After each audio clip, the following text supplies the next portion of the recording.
Bienvenue dans cette nouvelle édition du Morning News. Au sommaire, la Russie bloque une demande d'enquête de l'ONU sur le massacre présumé de Moura au Mali. La demande soumise au Conseil de sécurité le 8 avril était contenue dans un communiqué rédigé par la France.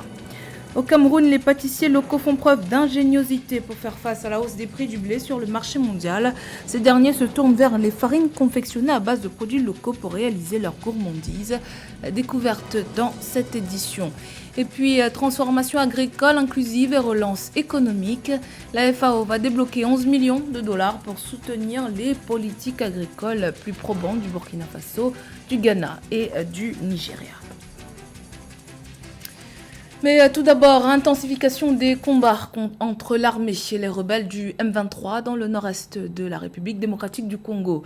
Cette escalade des combats qui ont repris jeudi dernier fait suite aux opérations de grande envergure lancées dans la journée du 6 mars par l'armée congolaise avec objectif de récupérer les zones conquises depuis la semaine dernière par les rebelles du M23 en territoire de Rutshuru dans la province du Nord Kivu.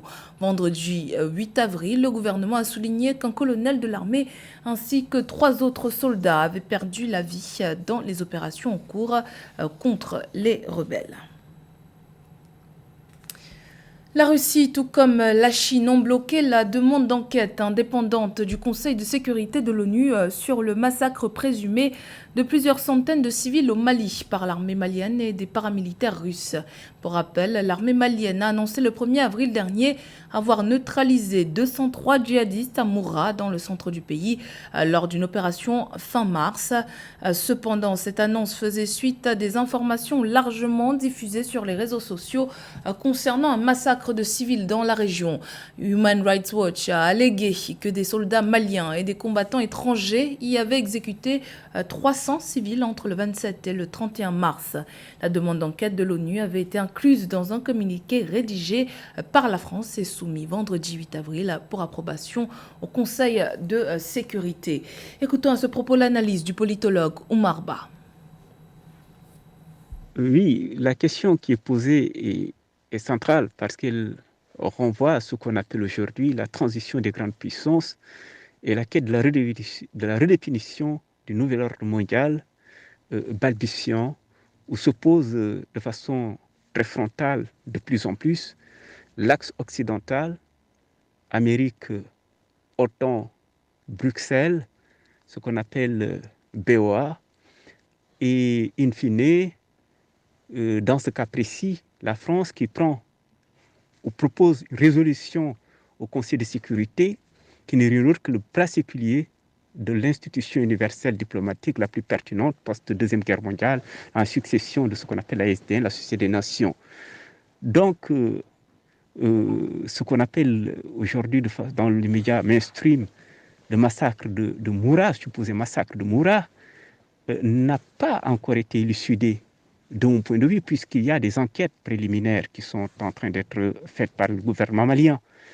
Et à ce niveau-là, la Russie et la Chine, qui sont deux puissances attachées de façon fondamentale à ce qu'on appelle le principe de souveraineté, l'intangibilité des territoires, le principe de l'utopie solis, qui est l'un des éléments majeurs de la souveraineté des États, illustre aujourd'hui de plus en plus la bipolarisation du monde, voire même sa dynamique multipolaire. Et donc, on est là dans un rapport de force, de puissance, au-delà de la question strictement humanitaire ou de droit international.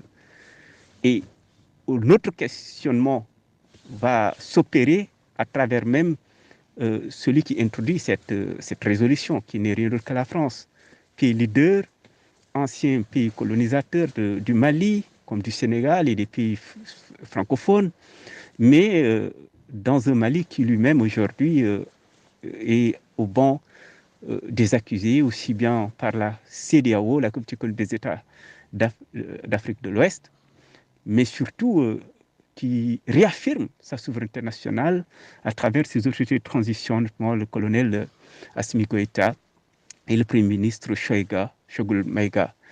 Et tous ces gens-là travaillent à l'idée de s'affranchir totalement de la tutelle française, bien évidemment. Et c'est là où, de mon point de vue, la question fondamentale, au-delà de la question droit de l'homiste, est celle d'un refus de puissance axe Moscou-Pékin, plus les émergents bien évidemment, contre la puissance classique occidentale. C'est le nouvel ordre mondial qui est en train de se redessiner et c'est le rapport de puissance qui est en train de s'opérer. Et in fine, en première et dernière instance, il faudrait que l'Afrique redresse la tête. Face à la hausse des prix du blé sur le marché international, les boulangers et pâtissiers africains sont à la quête de solutions alternatives. À Yaoundé, Catherine et Tamen Doki prônent la pâtisserie made in Cameroun réalisée à base de farine locale. Patates douces, manioc, plantain, la pâtissière utilise la semoule de ces produits locaux pour créer des gourmandises inédites. Découverte dans ce reportage de Séverin Douque. Sur cette table, une variété de mignardises, reconnaissables des amoureux de pâtisserie par leur texture ou leur parfum. Mais tenez-vous bien, ceux-ci sont faits à base de farine de patate, de manioc ou encore de plantain. Des produits locaux. Grâce à une technique propre à elle, Catherine, dans sa cuisine transformée en laboratoire, donne vie à ses créations. Gaufres, brioches, muffins ou encore du pain, il en sort de tout. Je fais beaucoup comme j'ai dit, de pâtisserie avec ces farines-là. Que ce soit le plantain, patates, maïs, manioc, que je commercialise aussi aux particuliers et hors du territoire camerounais. Comptable de formation et amoureuse de pâtisserie, Catherine a fait le pari de l'alternative à la farine de blé par de la farine dérivée des produits de son quotidien, plus accessible et surtout plus sain à son goût. Les farines locales, ce sont des farines sans gluten. Donc, un diabétique peut les consommer. Un individu lambda aussi peut consommer sans problème. Acheter la farine de blé, c'est vrai, par rapport à la farine locale, coûte moins cher. Mais comme on dit, la santé n'a pas de prix. Tout comme Catherine, des boulangeries ont pris le taureau par les cornes. Désormais, sur des étals, on y retrouve des produits faits à base de farine locale. Si les populations saluent cette initiative, les prix pratiqués demeurent leur plus grande préoccupation. L'Organisation des Nations Unies pour l'alimentation et l'agriculture a lancé une nouvelle phase de son initiative clé de suivi et d'analyse des politiques agricoles. Celle-ci est axée sur le soutien aux réformes dans 8 pays d'Afrique subsaharienne confrontés à un éventail de défis mondiaux. 11 millions de dollars ont notamment été approuvés par la FAO pour soutenir les politiques agricoles plus probantes du Burkina Faso, du Ghana et du Nigeria. Les précisions de Samantha Sabero. Afin de soutenir le processus de réforme agricole, l'Organisation des Nations Unies pour l'alimentation FAO a lancé mercredi 6 avril 2022 la troisième phase de son initiative de politique agricole dans plusieurs pays d'Afrique de l'Ouest. Il s'agit d'un appui de 11 millions de dollars. Ce don a été cofinancé par la fondation Bill and Melinda Gates, l'Agence des États-Unis pour le développement international, ainsi que l'Allemagne et les Pays-Bas.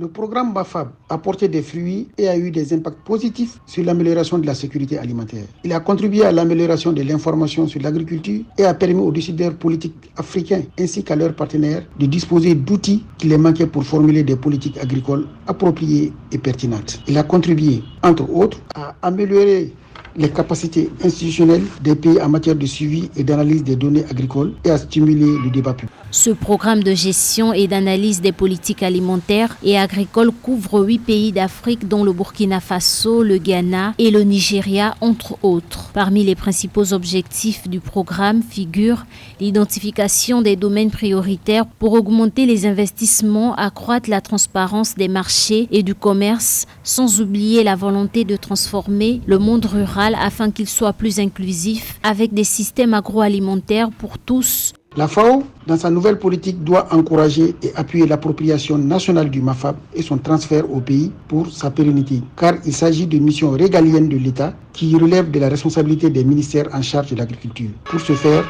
la FAO doit apporter un appui matériel et institutionnel aux États. À travers ce financement, les donataires espèrent développer de nouveaux outils politiques et une modélisation économique avancée pour aider les gouvernements à déterminer si les budgets consacrés à l'alimentation et à l'agriculture sont dépensés de manière optimale. Rencontre à présent avec un entrepreneur originaire de Bukavu à l'est de la République démocratique du Congo. Une ville souvent sujette aux coupures d'électricité à cause des milliers de bouteilles en plastique jetées dans la rivière Ruzizi qui obstrue régulièrement les turbines de la centrale hydroélectrique de la ville de plus de 1 million d'habitants. Problématique qui a poussé Elima Pendi Matabaro à créer son entreprise de recyclage il y a 7 ans. Gladys Mwamba.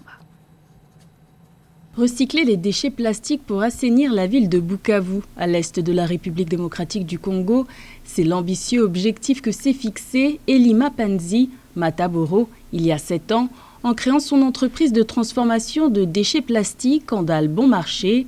Il a fait du problème du plastique un atout pour la ville en créant autour tout un écosystème. Nous sommes en train de travailler dans la ville de Bukavu où jadis il n'y avait aucun système de gestion des déchets préétabli et nous sommes en train de contribuer pour qu'on puisse implanter un bon système de gestion des déchets, contribuer à rendre propre et assainir la ville de Bukavu en premier lieu et assainir les lacs Kivu et la rivière Ruzizi en deuxième lieu. La ville de Bukavu ne dispose pas de poubelles publiques. Les habitants jettent les déchets dans les caniveaux et en temps de pluie, tout finit dans les courants d'eau. Une nappe compacte de déchets plastiques se forme en permanence sur la rivière Ruzizi, à l'extrémité sud du lac Kivu. Ces milliers de déchets ménagers obstruent le fonctionnement des turbines de la centrale hydroélectrique située sur la rivière. Ces dysfonctionnements provoquent régulièrement des délestages. Nous sommes conscients que les déchets de la ville de Bukavu, une ville qui a environ 1 600 000 habitants et qui produit 600 tonnes de déchets par jour, mais qui n'a pas un dépotoir approprié et où la population n'est pas très consciente des conséquences de son comportement, il y a beaucoup de défis à relever, nous en sommes conscients, mais nous y travaillons. Cette situation est loin d'être unique en Afrique. Le Programme des Nations Unies pour l'environnement estime que 70 à 80% des déchets solides municipaux générés sur le continent africain sont recyclables, mais seulement 4% d'entre eux sont actuellement soumis à ce processus. L'actualité sportive pour terminer avec les résultats du tirage au sort des quarts de finale de la Total Energy Coupe de la Confédération qui a eu lieu le mardi 5 avril dernier au Caire. Flavio Amado, ex-attaquant de l'équipe angolaise de football, et José Douglas nous présentent les combinaisons. Et nous pouvons vous affirmer qu'il y aura un gros derby entre deux équipes libyennes. Et regardons ce tirage. Simba SC de la Tanzanie contre Orlando Pirates de l'Afrique du Sud. Choc 100% libyen entre Al-Ittihad et Al-Hadid Tripoli. Pyramids d'Égypte contre TP Mazembe de la RDC. Al-Masri d'Égypte contre le RS Berkane du Maroc. Al-Masri, cette équipe d'Égypte qui n'a pas l'habitude de jouer les coupes continentales, recevra cette équipe de RS Berkane, l'équipe de Berkane, cette équipe marocaine qui a gagné il n'y a pas longtemps cette compétition. Outre l'affrontement entre équipes libyennes, il y aura des duels dans ces quarts de finale tels que Simba à Orlando Pirates, le tout-puissant Mazembe qui fera le déplacement en Égypte pour affronter Pyramids, tandis qu'Al-Masri sera face à la Renaissance de Berkane. L'équipe de Simba de Tanzanie va recevoir Orlando Pirates, cette équipe qui normalement devrait jouer les premiers rôles dans la Ligue des Champions, mais cette année-là, elle joue la Coupe de la CAF. Simba, c'est une équipe qui a montré des valeurs très très respectables dans cette compétition. Les confrontations pour les demi-finales sont également connues. Le vainqueur du quart, Simba, Orlando Pirates, sera face au vainqueur du derby de Tripoli entre Al-Ittihad et Al-Hadid de Tripoli. Dans le même temps, le vainqueur de Pyramids, Mazembe, sera face au gagnant d'Al-Masri Berkane. Enfin, les matchs allés des quarts de finale sont prévus le 17 avril et au retour le 24, ça promet. Et suivez donc Africa 24 TV. C'était le journal de la rédaction. Merci pour votre fidélité. Dans un instant, une nouvelle édition de l'actualité sur Africa 24.